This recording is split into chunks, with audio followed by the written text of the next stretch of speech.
Welcome to another episode of Tubules Live. Today we're very lucky to have Ben Flewett and Bill Starkie with us. Ben has been working with Software of Excellence since 2006 and is currently the Managing Director of the UK business. He is passionate about delivering best practice management, so using this software he delivers excellent clinical practice as well as performing good financial outcomes. Bill has been working with Software of Excellence for over 15 years, and in this time he's had many roles, including best practice management consultant. He's also managed to convert over 1,000 practices to use the Software of Excellence Exact program, which is pretty impressive. Software of Excellence have used data from over 1,200 practices to find out what works and what doesn't work for best recall practice, and this is what they're going to be sharing with us today. So, without further ado, it gives me great pleasure to now hand over the floor to Ben and Bill. Good evening and welcome to our Recall Effectiveness Masterclass. I'm Ben Flewett, I'm the Managing Director of Software of Excellence. This is Bill Starkie. Good evening. Bill is one of our best practice consultants. So our studio team tell us we've got about 200 people joining us live over the internet this evening. So I take that to mean that recall effectiveness is actually a pretty important issue for many practices out there. So tonight, first of all, we're going to spend a bit of time just talking about why recalls are important. We're then going to spend a bit of time talking about evidenced best practice. In short, we're going to tell you why we're telling you what we're telling you this evening. I'm then going to hand over to Bill Starkie, my colleague, who is going to take you through the best practice recall process in detail. Now, as we go through this evening, if you've got questions, please send them in.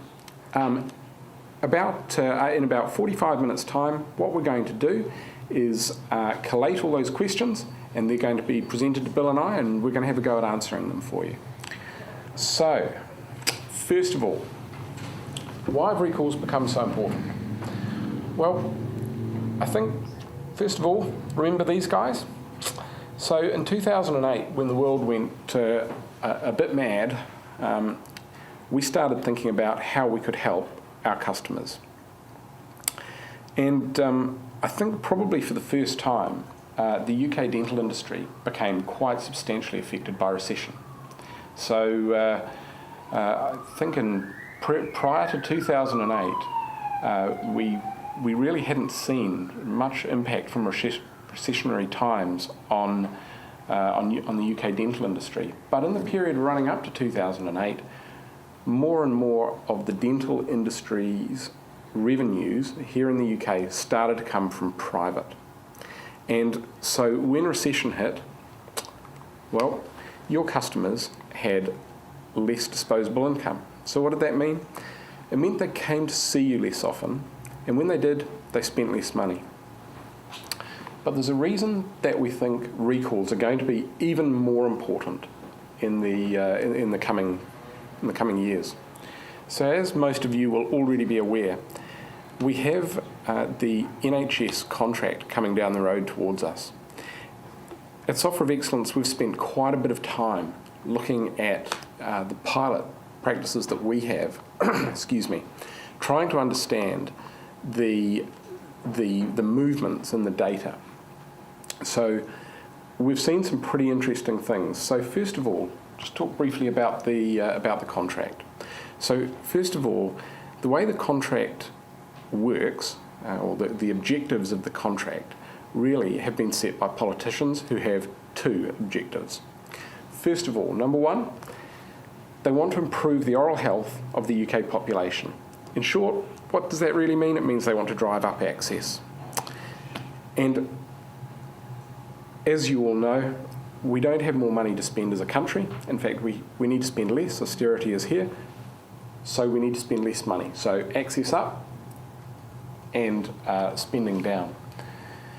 And if you think about the way that they're trying to get that done, there's really only one way that they can drive that in a substantive way across the industry. And that is, what they're trying to do is to see healthy patients less often. So bear with me and see if you agree. So I think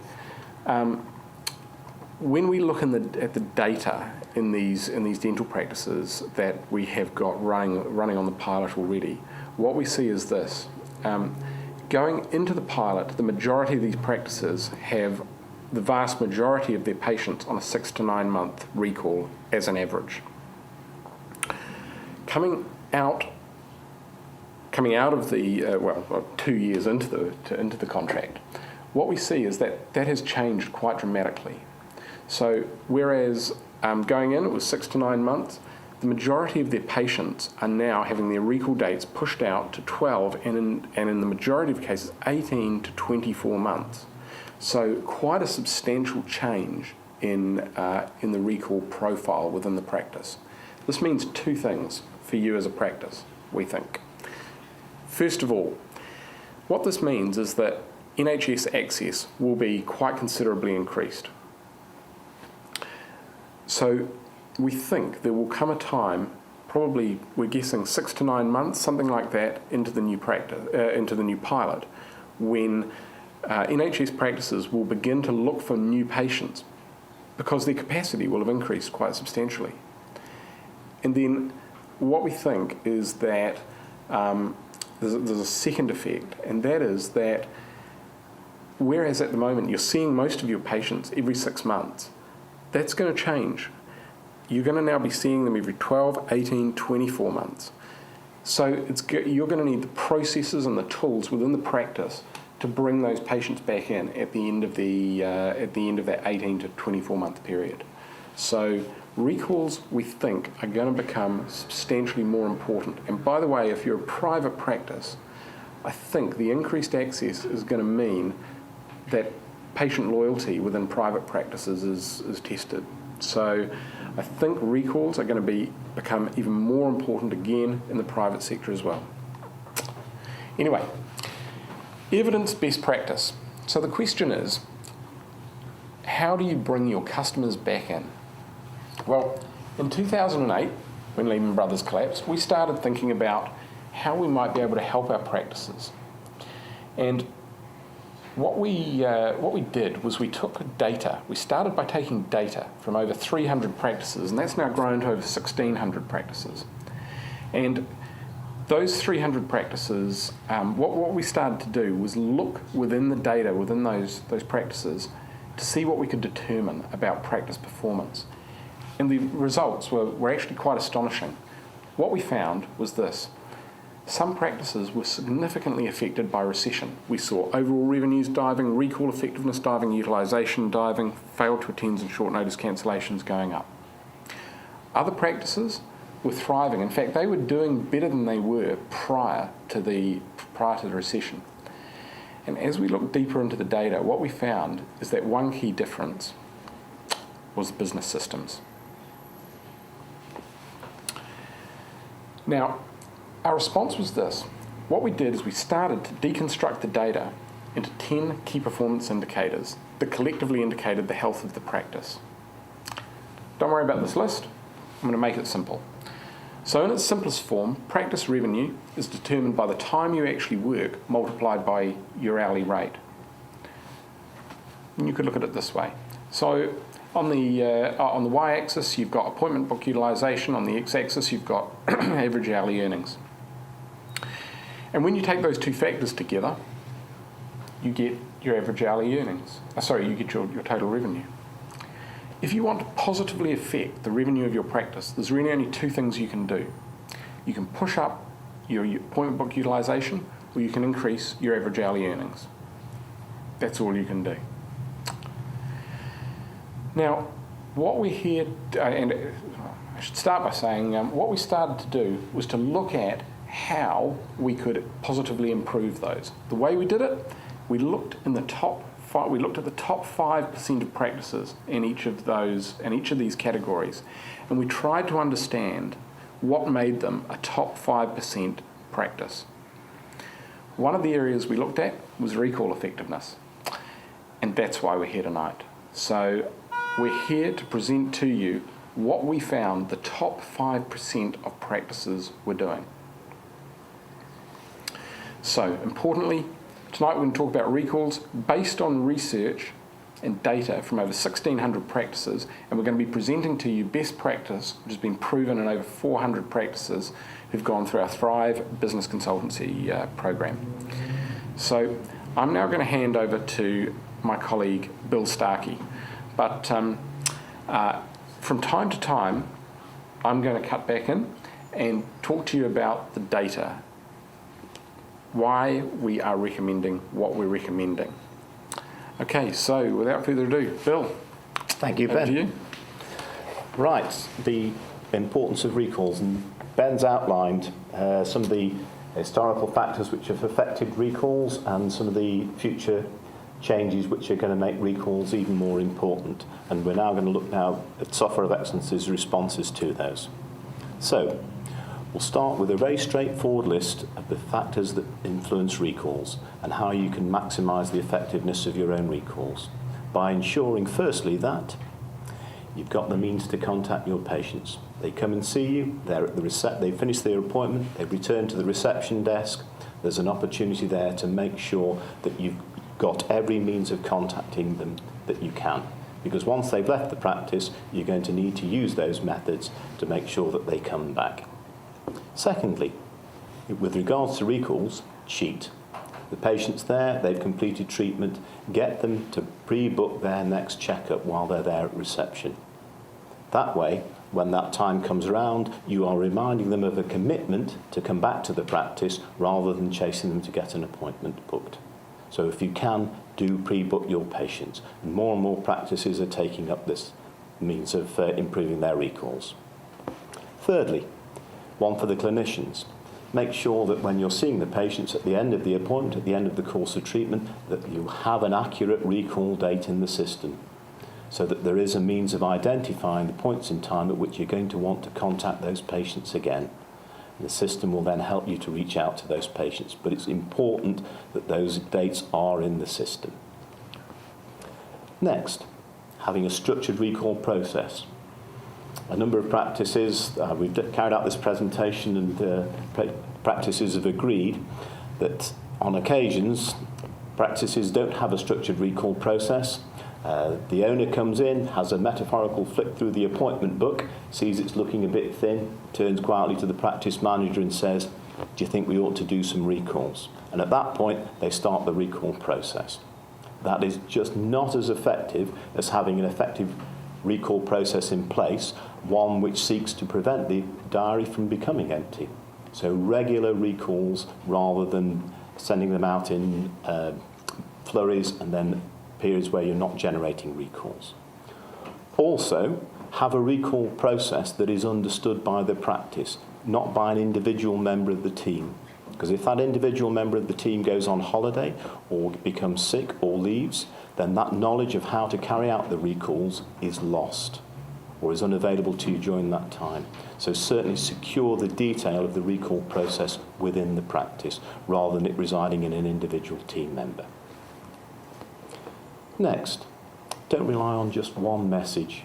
We all now lead busy lives. Your patients are important to you, and it's important to give them a number of opportunities to respond to the recall. So one message is, for some patients will be enough, but for others you need to try again, and possibly even again. The more you try, the more responses you'll get. Those responses will be improved if, when you're reaching out to patients, you're varying the methods of recall. Now, most practices will be gathering in detail of their patients, including their work numbers and their work email addresses. When patients change jobs, those details lapse as the patient moves. So it's important to not simply to rely on one method of reaching out to patients. And finally, try and make it easy for your patients to do what it is that you're asking them to do. Sending out blocks of recalls produces large-scale responses. Have you got sufficient capacity at reception to be able to take all those incoming calls? The first few patients to call will get through, others will be left waiting in a queue. Some will give up. Some will try again, but others may not. So certainly stagger the recalls that you're sending to try and produce for yourselves a response that you can manage. So a nice, simple, straightforward list. We'll look now, if we may, in more detail at the responses and how software has been developed to meet those needs. So, within version 11, Software of Excellence has recognised that there are two new pieces of information that should be gathered at every opportunity from all patients. And I'm sure you've already guessed what they are: patients' mobile numbers and patients' email addresses. If we've asked them on this occasion and they haven't got them, then we need to make sure that we ask them again the next time. Because between now and then, there'll have been a Christmas, there'll have been a birthday, somebody somewhere will have given them a mobile phone, or they'll have acquired a computer, and in doing so, they'll have got those new means of contact. So it is worth asking again. So, we're now looking at the appointment screen, and the detail on the right-hand side will be familiar to all Exact users. It's the standard multi-column diary. The element on the left-hand side are the new developments inside Exact version 11 designed to help reception to gather in those important pieces of information. So we've highlighted Teresa Morgan's details there. Let's just have a little bit more of a closer look at her information. This is a patient who's finished in the surgery and has returned to reception. And the system is prompting reception to gather in those pieces of information, and amongst which it's advising that we don't currently have for Teresa her mobile number. The prompt's there. To respond to it, we would simply click on the Collect Mobile symbol, and the system would then enable us to gather in that detail.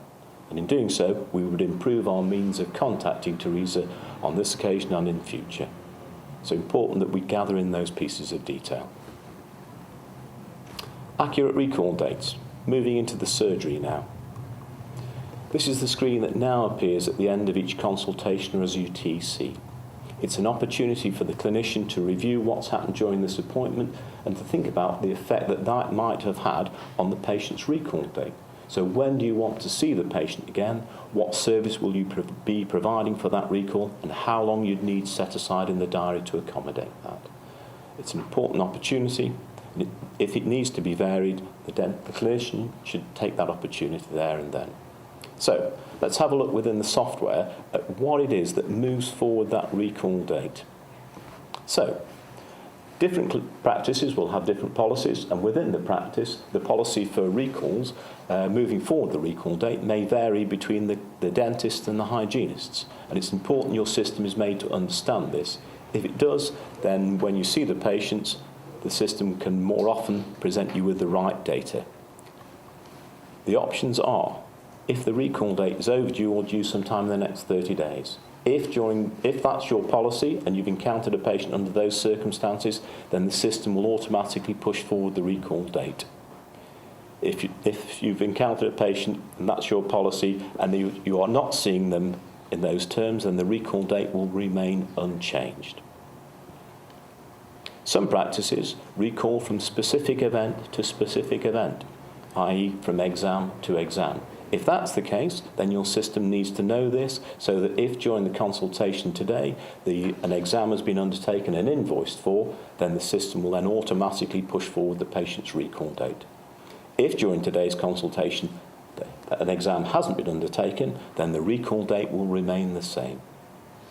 The third option, should the recall date be pushed forward at each appointment?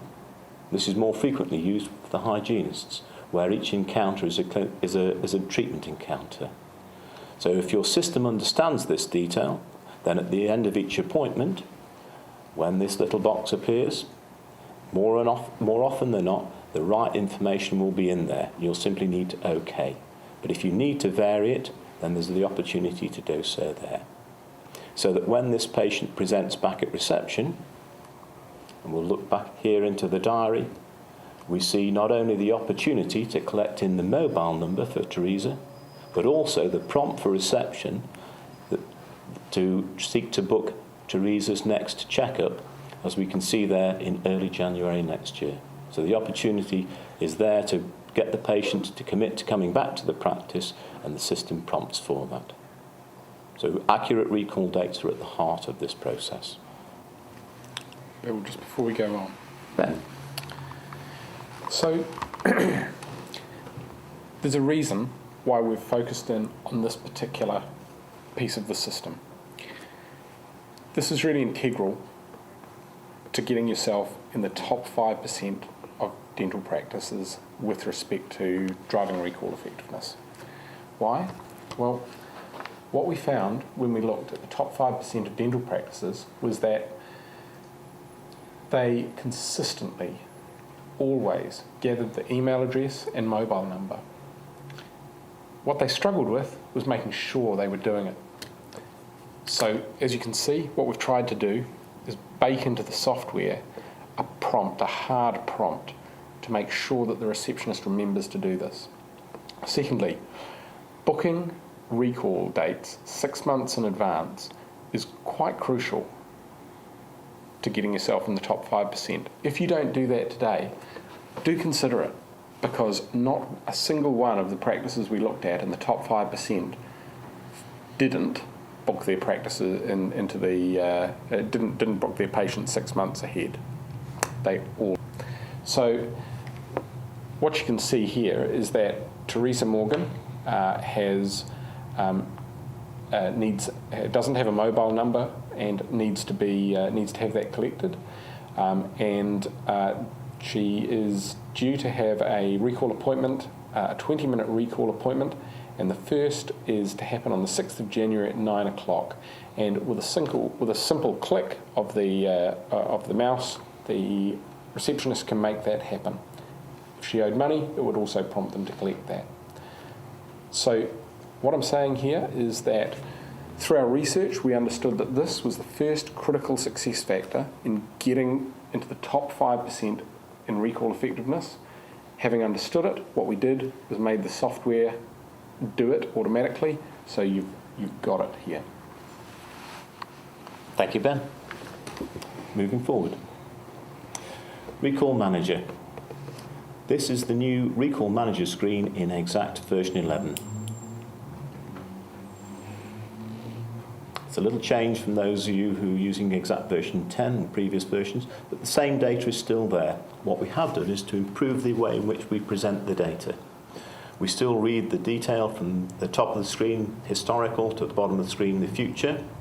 The colours now represent the status for the patients in the individual months. So if we start at the top of the screen, the light blue, those are the historical recall dates which have been matched with an appointment, so a complete success. The dark blue, those are the recall dates that appeared in that month that themselves have been moved forward. The red, those are the recall dates in previous months that weren't matched with an appointment. So those patients present an opportunity to go back and revisit because they need a recall, they haven't yet responded. Looking towards the bottom of the screen, then the dark green, those are the patients with a future recall date that is in fact now matched with an appointment. And those patients will need reminding of their appointments. The light green, those are the patients with future recall dates that haven't yet been booked, and those will be our target group for our general recalls. So a much more graphical and visual display of the opportunities and importance of recalls. Within that, then, we can drive into an individual month and see the patients within that month who need a recall. We can apply a filter and select the particular group and determine the method of contact that we want to use to reach out to those patients. Do we want to print a letter for them? Do we want to send them an email? Do we want to use a mobile? So importantly, the system allows you to select the particular groups that you want to target at any point in time. Now, earlier we spoke about the importance of reaching out to patients on a number of occasions, and we can see from this screen that historically some patients haven't yet responded to recalls. We spoke about the opportunity to use different methods of recall to make sure that the message is being delivered. And with the Exact version 11, we have created the opportunity to fully automate your recall process. So I'll have a little bit more of a look in a little bit more detail at this screen. So here, the practice has chosen to reach out to the patients whose recall date is becoming due next month, first line using SMS text messaging. If we don't have the patient's mobile number, then the system will automatically use email to reach out to the patients. If we don't have either of those methods of contacting the patient, then the system will, through a new service called EasyPost, on behalf of the practice, automatically have a letter printed, folded, franked and posted. If the patients respond, then they come off the list. If they haven't responded, then the following month the system will again reach out to the patients, perhaps using a different method of delivery and including a different message within that. So the message is now that the patient is due the following month. If they still haven't responded, then the message would say you're now well overdue for a recall. And the practice can choose what methods of delivery to use, when to reach out to the patients and how many times to reach out. And as Ben was alluding to earlier, the extension of the recall periods to 18 to 24 months for many patients that's going to come with the new NHS contract. A number of your colleagues have already recognised that simply recalling the patient in the month before they're due may not be enough. And they would want to include in other points of contact in the interim, simply messages such as newsletters. So not directly asking the patient to contact the practice, but certainly reminding the patient that this is their practice, that this team is the people that look after their dental problems. So if there is a dental problem, this is where they want them to bring them back to. And the system can carry out these functions for you automatically. Ben. Thanks, Bill. Okay, so here's what we recommend. First of all, as Bill said earlier, we recommend 3 contacts using 3 different media. How does that work? Okay, so let's say you have a patient with a recall date of the 21st of November.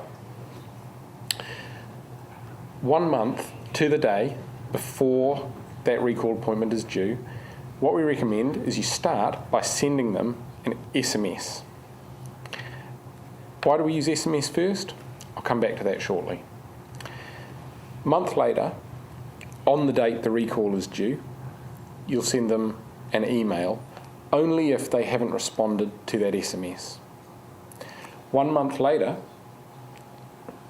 if they haven't responded to those first 2 methods of contact, and only if they haven't responded to those first 2 methods of contact, send them a letter. Okay, so there's a few important points here. So first question is, why do we recommend using SMS first? Well, take an example. Let's say you see a patient every 6 months, and let's say you see them on the date of that their recall is due, on the very date that their recall is due. How often do you see them in 3 years? You see them 6 times. If you earn £1 every time you see them, you've earned £6 exactly. Now, let's say for a moment that you issue the recall on the day that they're due, so you don't actually see them on that day, you issue the recall on the day, and it takes you a month for them to respond and for you to get them booked into the practice. How long does it take you to earn your £6? It now takes you 3.5 years. So importantly, what you've got to do is use your most effective means of recall first, and that's SMS. We know from the data that SMS is the most effective means of recall. We know that it is. What we don't know is why. We can't see that in the data, but we know that it is. We think it's because it puts the telephone number on the handset and because people will leave that message sitting there until they've responded to it. So they're more likely to respond, but we don't know for certain why. Okay, so if they haven't responded to that SMS message, we send them an email, and then, and only then, if they haven't responded to the first 2 communications, do we send them a letter. So why do we leave the letter to last? Well, letters are really expensive to send. So an SMS message costs pennies, whereas sending a letter, including the cost of the envelope and the letter and the stamp, that can run to approaching £1. It's very expensive. But if you could get, on average, we see a little over 40% of patients will respond to an SMS, a little over 10% will respond to an email, it's about 50%. If you can take 50% of your patients out of the pool that you send letters to, you've saved half of your costs on postage. So it's pretty important.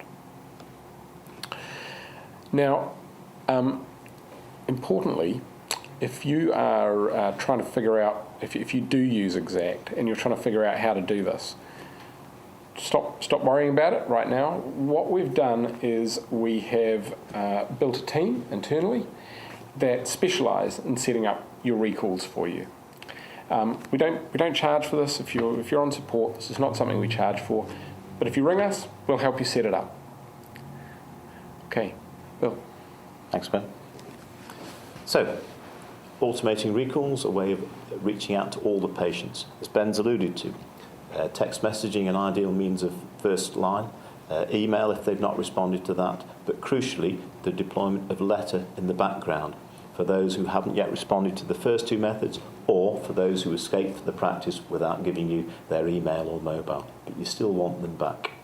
Because interestingly, there's a relative cost of keeping existing clients and finding new ones. And the general ratio in business terms is it costs you something like 7 times as much to find a new client as it does to keep an existing one. So it is worth putting the effort into keeping those clients. So, putting the effort in, try sending them something more than a simple statement, it's time to come back and see your dentist. Try and include things that include smiles, because you're nice, smiley people, you want to help them with their smile, include that in the message that you're sending to them. You'll get a better response. We can't include a smile in a text message, but as Ben said, if that message arrives on the phone, it will include your practice number, and it's possible then for the patient to respond immediately. You may also want to start thinking about using the new functionality available, that of online booking. Online booking is enabling patients to respond to the request to book their next recall at a time of their choosing. And when given the choice, patients are responding at times outside those that they can normally reach reception. So in the evenings and at the weekends. And up to 47% of appointments booked online are done so at those times. You're sitting at home watching this now.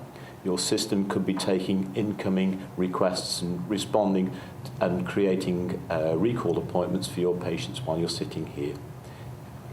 This is the time when we do our internet browsing. This is the time when we do our internet interaction, and your patients would value that opportunity with your practice. It's a nice, simple and straightforward process. Embedded in their text message is a link, embedded in their email is a link. They simply click it. You know who the patient is, you sent them the message. You know who their clinician is, the system knows when the spaces are in the diary. Clicking on the link will show the spaces in the diary that you've chosen to make available to that patient. They can then book their appointment.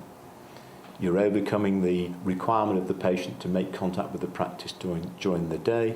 You're making it easier for your patients to accept the opportunity to book their checkup. So, as Ben was saying, SMS recalls are incredibly effective.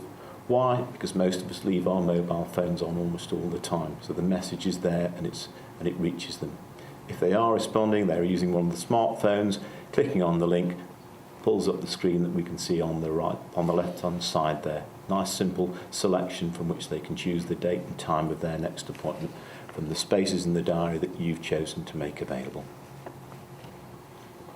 So, let's start pulling some of this together. To achieve the highest levels of recalls, you need to reach out to your patients. Not once, but on a number of occasions, because not all patients will respond on the first one. To do so most effectively, you need to gather in the data, the means to reach out to your patients. If you've deployed email and text messaging to reach out to your patients, and your practice now offers the opportunity to book online, then those patients can do so. And in responding, the appointment is created and the system then automatically sends them a confirmation email. And then in the run-up to the appointment, it sends them a reminder.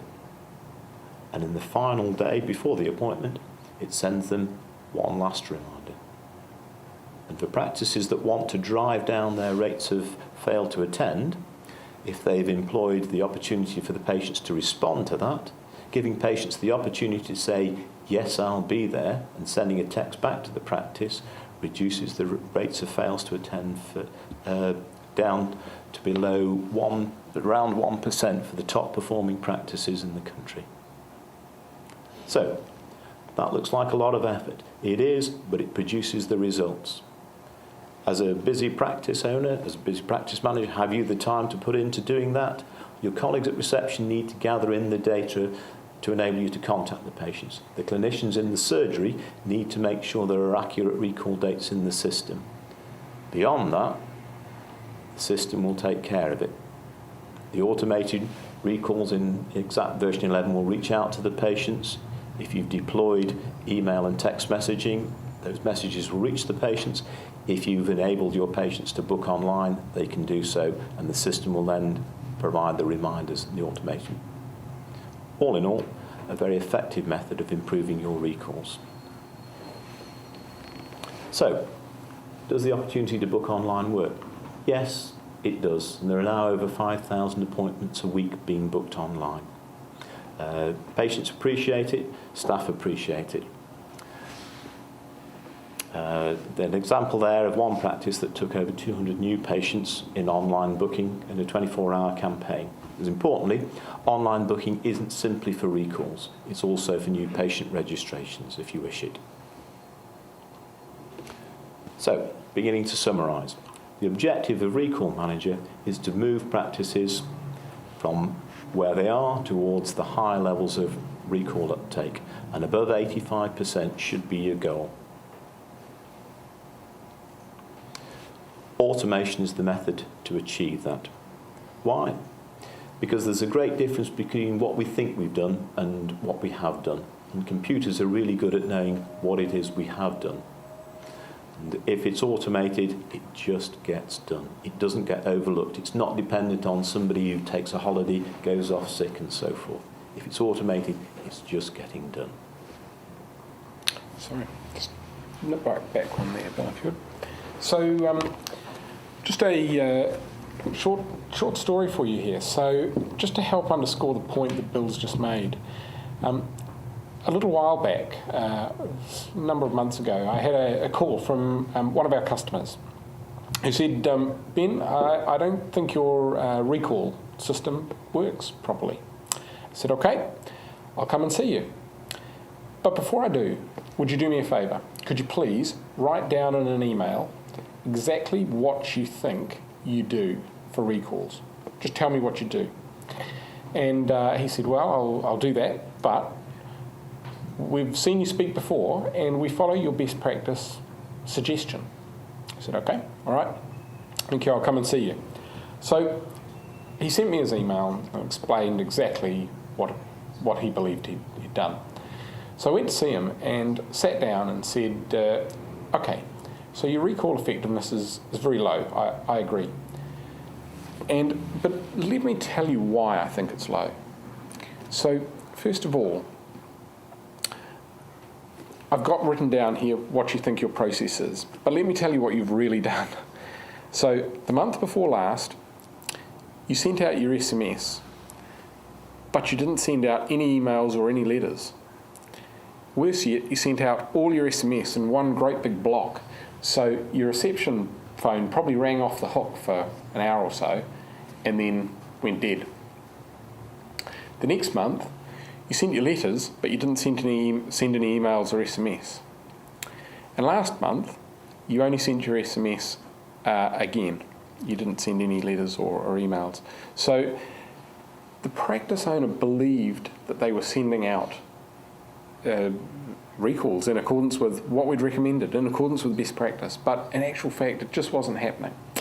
And as you can imagine, this guy was not very pleased with his practice staff. But I said to him, look, before you get upset about it, don't, because it's not that you're bad It's just that you're average, and in fact his recall effectiveness was bang on, about average.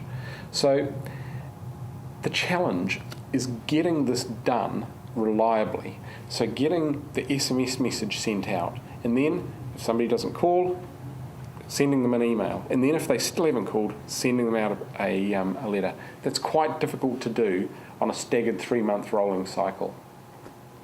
So the value of automating it is not so much that it makes it easier, although it does, not so much that it reduces cost, although it does. It's actually that it just gets it done. It makes it possible. It means that you come into the practice every morning just knowing that it's taken care of. And that's the important point. So today being the 21st, your system would have reached out to those patients whose recall is the 21st of December and sent them the message. Those whose recall date was the 21st of November, who still haven't responded, they would have received the second message. Those whose recall date was the 21st of October, they would have received the third message. Tomorrow, it will do the same thing again for those whose recall date is the 22nd, and so on. And that way, you've got a continuous stream of recalls going out. You're receiving a continuous stream of responses. Your diaries shouldn't become empty. So, one of the things that we spoke about earlier was the advantages of getting patients to commit to their recall date before they leave the practice, pre-booking their appointments. Now, some of us know what we're doing in 6 months' time. Some of us have a vague idea what we're doing in 6 days' time. But if you can get them to pre-book, that's good.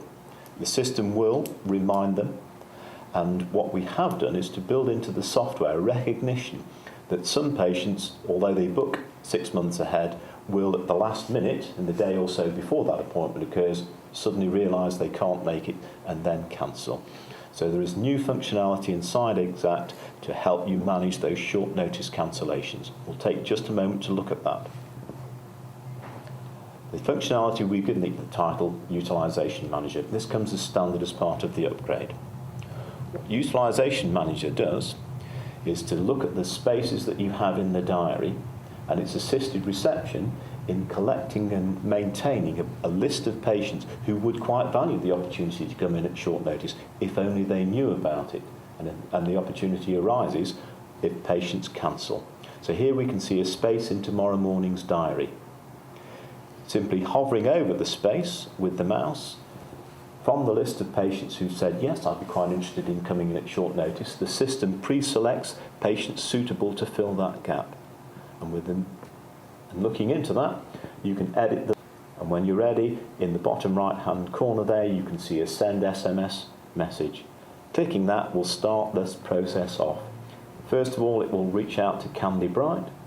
If she accepts the opportunity to bring forward her appointment, she can reply by text, and the system will then automatically move her appointment. And it will then send her a confirmation of that, and it will then stop sending messages.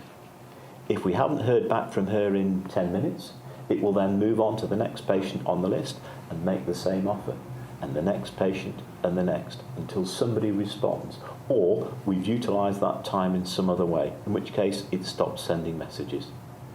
If, having sent a number of messages, somebody else says, oh yes, I quite like that space, and it's already gone, then the system will then automatically send back a polite response, I'm sorry, on this occasion you've not been successful. Now, importantly, this function for those practices that have already deployed it is working this evening, because the messages about the gaps in their diary tomorrow were sent out to the patients before the staff left, and the system is quietly waiting for the patients to consider those options and respond. As it would be if you've identified gaps in the diary on Monday and you sent out those messages on Friday. Over the weekend, the patient's got the opportunity to think, you know, I could rearrange, I could get in Monday if only I could let the practice know. And through this text messaging, you're making it possible to alert the patients. You're not requiring them to respond there and then, but you are making it possible for them to consider it and then choose to accept the opportunity. Giving them longer to think about it means that you're more likely to get a yes. And that's the new functionality, Utilization Manager in version 11. So booking ahead is a great thing to do. The system has a strengthened series of reminders, but we haven't overlooked the fact that some patients won't realise until quite late on that they can't make it. So what we have done is develop this software to strengthen the practice position in that respect. So there is a response for patients that will cancel at short notice. So just before you go on there, Bill. Thanks, Ben. So again, what you can see here is that through our research, we've understood what puts a practice in the top 5% of performance. And what we've sought to do is build tools to support that process within your practice, to make it easier for you to more reliably land yourself in the top 5%. So, to summarise, the things that you need in order to maximise your recall effectiveness. Make sure reception are gathering in those mobile and email addresses, because you're going to need them if the patients have left the practice before they book their next checkup. If you've still got them, get them to book them now.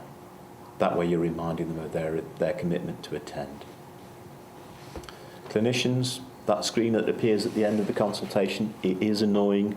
If you set the system up right, it will be offering you the right dates more often than not. If you need to override it, then you should take the opportunity to put in for that individual patient on this individual occasion the revised recall dates. Have a structured process which isn't relying on one individual person. If you aren't choosing to automate, then certainly document your recall process and make sure that's understood by a number of people within the practice. Better still, come with us with automation. We've seen the reasons why the following two items are important, and lastly but no means least, make it easy for them to do what it is that you're asking them to do.